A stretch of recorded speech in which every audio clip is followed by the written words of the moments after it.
తెలంగాణలో కాంగ్రెస్ ముఖ్యమంత్రి రేవంత్ రెడ్డి గారికి కానీ, అలాగే కాంగ్రెస్ మంత్రి ఉత్తమ్ కుమార్ రెడ్డి గారికి కానీ, వీళ్ళెవరికీ ఏపీ ముఖ్యమంత్రి వైఎస్ జగన్ గారి మీద అంత ఆసక్తి ఉండదు. అంత వారికి వారి గురించి ప్రచారం చేయాలనో లేకపోతే ప్రశంసించాలనో ఆలోచన కూడా రాదు. కానీ వారు తప్పనిసరి పరిస్థితుల్లో జగన్ గారిని మెచ్చుకోక తప్పడం లేదు. ఇంకో రకంగా చెప్పాలంటే, ఇప్పుడు ఉత్తమ్ కుమార్ రెడ్డి గారు ఇరిగేషన్ శాఖకు సంబంధించి కృష్ణా జలాలపై బీఆర్ఎస్ఏ అన్యాయం చేసిందని చెప్పడానికి ఒక ప్రజెంటేషన్ ఇచ్చారు.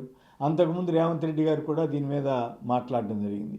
విషయం ఏంటంటే, సరే అది ట్రిబ్యునల్ నిర్ణయించిందన్నా కాదా అనేది అక్కడ ఆంధ్రప్రదేశ్కి ఉన్నటువంటి విస్తీర్ణం, అట్లాగే సాగు ఏరియా, వీటన్నిటిని దృష్టిలో ఉంచుకుని 512 టీఎంసీలు ఏపీకి, 299 టీఎంసీలు తెలంగాణకి కృష్ణా జలాల్లో కేటాయించడం జరిగింది.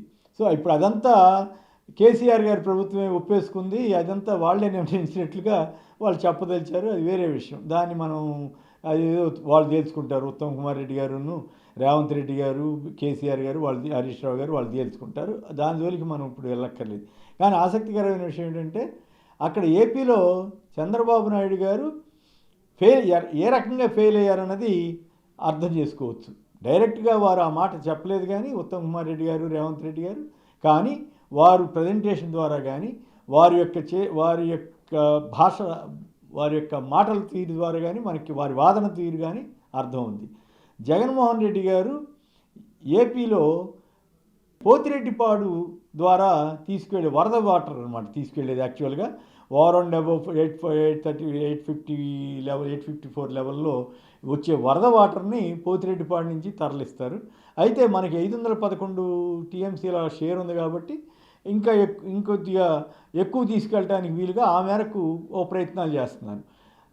కాంగ్రెస్ అంతకుముందు 1987 నాటికి 11,000 టీఎంసీ 11,000 క్యూసెక్కులుగా ఉన్నటువంటి కెపాసిటీని, పోతిరెడ్డిపాడు కెపాసిటీని వైఎస్ రాజశేఖర రెడ్డి గారు 44,000 క్యూసెక్కులకు తీసుకువెళ్ళారు. అప్పుడు తెలంగాణలోని కొందరు నేతలు, ప్రత్యేకంగా టీఆర్ఎస్ వాళ్ళు అభ్యంతరం చెప్పేవాళ్ళు. కానీ ఆ రోజు కాంగ్రెస్ ప్రభుత్వంలో ఇదే ఉత్తమ్ కుమార్ రెడ్డి వీళ్ళంతా కూడా ఉన్నారు. వారెవరు పెద్దగా ఆక్షేపణ చెప్పలేదు, అభ్యంతరం చెప్పలేదు. ఇప్పుడు అభ్యంతరం చెబుతున్నారు, అది వేరే విషయం. రాజశేఖర రెడ్డి గారి తర్వాత ఒక 5 ఏళ్ళు మళ్ళీ కిరణ్ కుమార్ రెడ్డి గారి ప్రభుత్వం, రోసయ్య గారి ప్రభుత్వం ఉంది.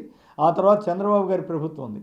అప్పుడు ఎప్పుడు పోతిరెడ్డిపాడుని విస్తరించాలని ఆలోచన చేయలేదు. మళ్ళీ జగన్ వచ్చిన తర్వాతే రాయలసీమకి వస్తున్నటువంటి వాటర్ సమస్యను దృష్టిలో పెట్టుకుని 44,000 క్యూసెక్కుల్ని 88,000 క్యూసెక్కులకు తీసుకెళ్లారు అని ఆ విషయాన్ని ఇప్పుడు ఉత్తమ్ కుమార్ రెడ్డి గారు చాలా స్పష్టంగా తీసుకెళ్తున్న విషయాన్ని జగన్ గారు తీసుకెళ్తున్నారని బీఆర్ఎస్ని, కేసీఆర్ని విమర్శించడం కోసం జగన్ గారు చేస్తున్న కృషిని ఆయన చెప్పకనే చెప్పేశారు. అలాగే రాయలసీమ ఎత్తిపోతల పథకం ద్వారా 797 అడుగుల మట్టం ఉన్నప్పుడు కూడా రోజుకు 3 టీఎంసీలు తీసుకెళ్ళటానికి జగన్ గారు తీసుకొచ్చిన స్కీమ్ని కూడా ఆయన తప్పుపట్టి ఉండొచ్చు. కానీ ప్రయత్నం చేసిన తీరుని అక్కడ చంద్రబాబు గారు, తెలుగుదేశం నేతలు ఎప్పుడూ మెచ్చుకోలేదు. పైగా దాన్ని అడ్డుకోవడానికి రకరకాల ప్రయత్నాలు చేశారనే విమర్శలు ఉన్నాయి.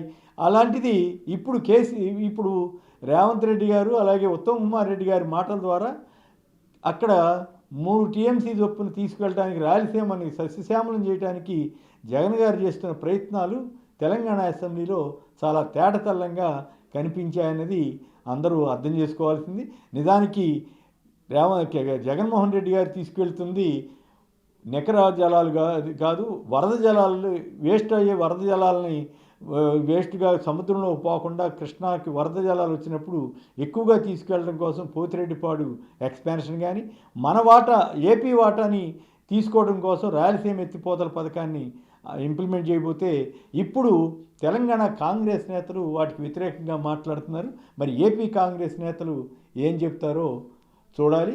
ఖచ్చితంగా జగన్ గారు చేస్తున్న కృషికి ఒక రకంగా తెలంగాణ కాంగ్రెస్ ప్రభుత్వం కానీ, ముఖ్యమంత్రి రేవంత్ రెడ్డి గారు కానీ, నీటిపారుదల శాఖ మంత్రి ఉత్తమ్ కుమార్ రెడ్డి గారు కానీ ఓ రకంగా సర్టిఫికెట్ ఇచ్చినట్లే అనుకోవాలి. అయితే ఆ సందర్భంలో కేసీఆర్ గారికి సంబంధించి కానీ ఇతరత్ర గోదావరి నుంచి కృష్ణాకి వాటర్ స్కీమ్ తీసుకెళ్లాలని ఒక ప్రపోజల్ అప్పట్లో కేసీఆర్ గారు, జగన్మోహన్ రెడ్డి గారు ప్రయత్నం చేశారు. ఆ సందర్భంలో ఏపీ అసెంబ్లీలో చేసిన ఒక వ్యాఖ్యని, జగన్ గారు చేసిన వ్యాఖ్యని కట్ అండ్ పేస్ట్గా తీసుకొచ్చి కేసీఆర్ని పొగిడారన్నట్లుగా ఉత్తమ్ కుమార్ రెడ్డి గారు చూపించడం నాకు కనిపించింది. ఏదేమైనా సరే వాళ్ళ రాజకీయాలు వాళ్ళు చేసుకుంటారు కానీ, బట్ చివరికి ఆ స్కీమ్ని ఏపీ ప్రభుత్వం అంగీకరించలేదు.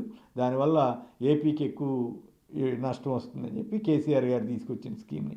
బట్ ఓవరాల్గా ఆంధ్రప్రదేశ్కి, రాయలసీమకి కృష్ణా జలాలను అధికంగా తీసుకురావడానికి నాడు వైఎస్ రాజశేఖర రెడ్డి గారు కృషి చేస్తే, నేడు వైఎస్ జగన్మోహన్ రెడ్డి గారు కృషి చేస్తున్న సంగతి ఇప్పుడు మరోసారి తెలంగాణ శాసనసభలో ఆధారసహితంగా నిరూపితమైంది. ఈ విషయాన్ని ఆంధ్రప్రదేశ్ ప్రజలు, ప్రత్యేకించి రాయలసీమ వాసులు గుర్తించవలసిన అవసరం ఉందని చెప్పాలి.